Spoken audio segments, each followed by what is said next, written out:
Hello YouTubers, welcome to Gadget Surfer TV, where we'll be bringing you all the latest news and reviews on everything tech.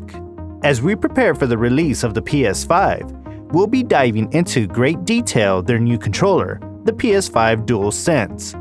We all know how ambitious Sony is in the console game, and the PS5 with its newest controller is no exception to that. We'll be taking a first look on the latest features and specs of this hyped up controller. Before we continue, don't forget to subscribe to our channel and click on the notification bell so you get notified when we drop a new video. Let's get started with the first look at the PS5 Dualsense controller. As you can see for yourself, the Dualsense design is based on the PS4's DualShock 4. What many gamers out there argue the greatest controller in the history of PlayStation. Looks can be deceiving, as it looks very similar to the DualShock 4 at first glance, but if you look closely, you can spot the differences. The size of the controller itself is actually bigger compared to its predecessor, measuring at a size of 6.25 by 4.22 by 2.47 inches WDH. It's longer, stockier, and fits better in your hand than the DualShock 4. The weight is the biggest difference, as the Dualsense weighs in at a whopping 282 grams, nearly 70 grams more than the DualShock 4. It may be heavier, but the weight of the controller is very well balanced and is much more comfortable to use. Some say that the shape and weight of the controller is leaning towards more of an Xbox controller than a PlayStation, but that one will definitely be up for debate among gamers. Going back, the thumbsticks are located at generally the same position, retaining the touch panel at the top with the light bar now coming at both sides. The color scheme is significantly different than the current gen controller. A two-tone color is a welcome surprise after years. In fact, decades of Sony opting to stick with single-color gamepads, it shows the company's willingness to move forward and usher in a new era of gaming. It may not seem like a big deal, but the design of the controller says a lot. Speaking of the design, the attention to detail of the controller is absolutely phenomenal. The back of the controller grips are covered in micro-sized triangle, cross, square, and circle patterns. You know, the buttons used for the controller. Now that we mention the buttons, they're covered in clear plastic and now have a uniform color, although chances are the classic button colors will be retained in the UI of the actual PS5. The Dualsense also retains its USB-C port, making it convenient to charge given the accessibility of those types of cables. Unlike some tech companies that sell cell phones that change its charging port in an attempt to rip people off of more money. Now, one of the biggest changes that comes to the Dualsense is the built-in microphone right below the PS button. The DualShock 4 had an audio jack for headphones with mics, always making headsets important, especially when playing multiplayer. This is a great addition from Sony. While most gamers will still prefer using headsets, having a working microphone built in the controller itself is a massive plus. The L2 and R2 buttons are arguably the biggest upgrades of the Dualsense, which brings us into our next phase. While some of the new features may not seem like much to some of our viewers watching this, it's when you finally play the games that make use of the gamepad's features that you truly begin to understand just how remarkable it is. While the L2 and R2 triggers may seem virtually identical, that's when this neat little thing called adaptive trigger functionality brings forth a unique gaming experience for the games that support this feature. Adaptive triggers mean that the L2 and R2 triggers are touch sensitive depending on what's happening on the screen, meaning that the force required to push the trigger may vary based on what the game needs you to do. It even has a cool little sound that mimics the sound of taking a shot with the DSLR as you pull the trigger the last 10% of the button, prompting a click. These adaptive triggers benefit from the new haptics feedback of the Dualsense. What haptic feedback does is generate vibrations based on in-game sound effects.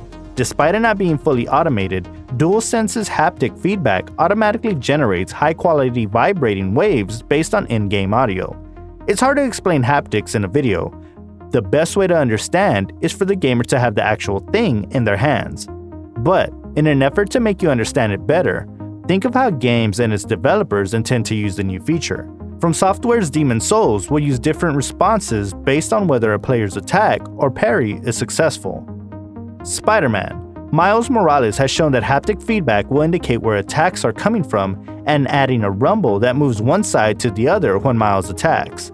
And perhaps the most perplexing one of all is Deathloop will block your controller's triggers when your gun is jammed.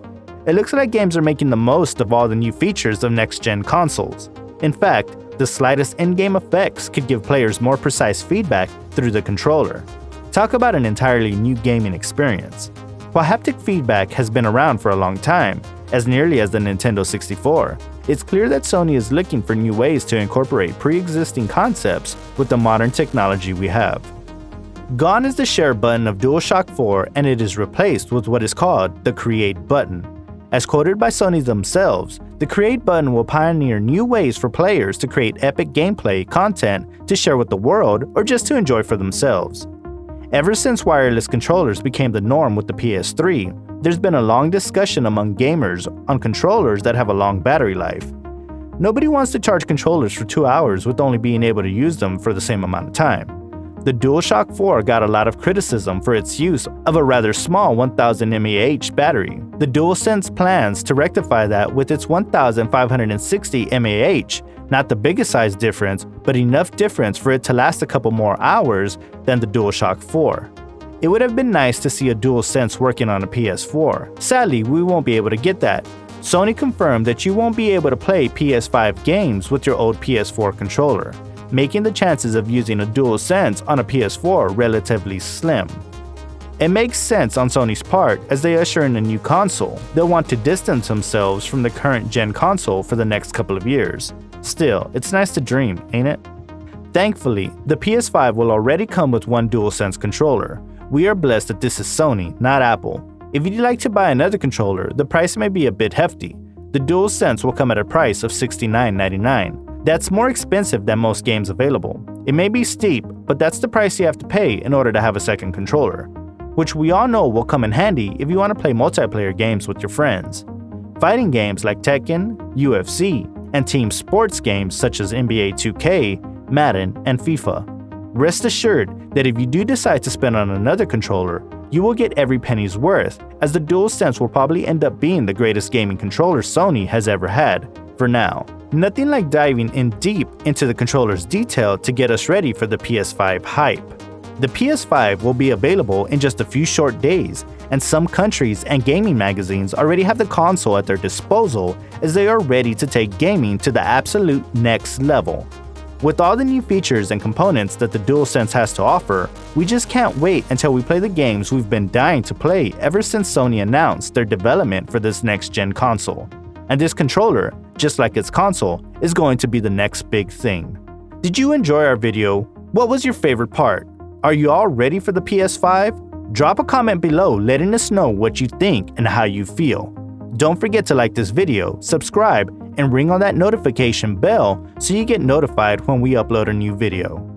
And if you thought this was cool, wait till you see our next 2 videos, so make sure to stay on our channel. Thanks for watching Gadget Surfer TV. Until next time,